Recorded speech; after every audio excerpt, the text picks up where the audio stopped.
but how do you balance not copying somebody from before and being pigeonholed into just doing what has been done before, and at the same time finding a way to push it forward?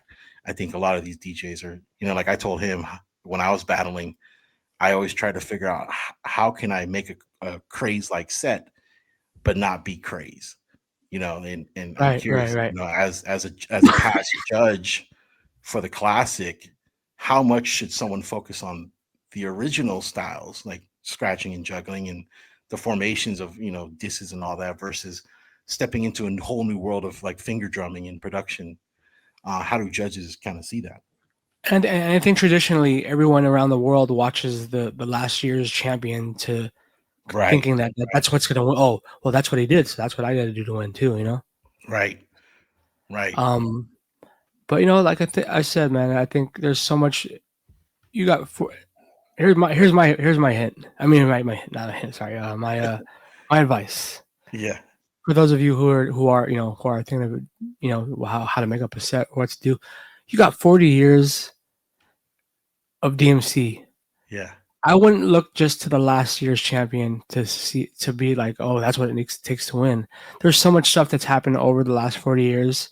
Who DJs who weren't champions, DJs who didn't even place, but a lot of their techniques are super influential. You know what I mean? That like they did stuff that no one really even thought of. I think.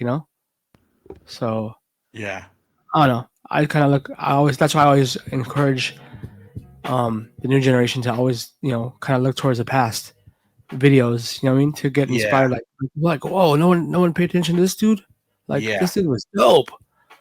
Like yeah, again, like I know I'm digging up fossils by pulling up the Robert Watts footage from 1988. But if you really trip, a lot of those techniques he was doing, just even mhm, the transitions, the scratching from slow to fast to get into a fast part of the routine. You know what I mean? yeah, yeah, yeah, That's amazing.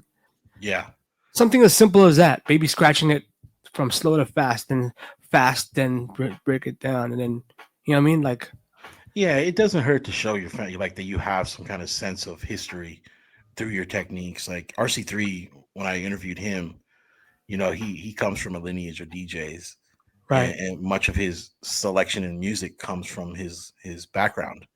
Um, and much of his techniques come from watching old videos like of Donnie D and you guys and Craze, and so there's always going to be kids. He's a kid. He's 17 years old, still in high school, Word.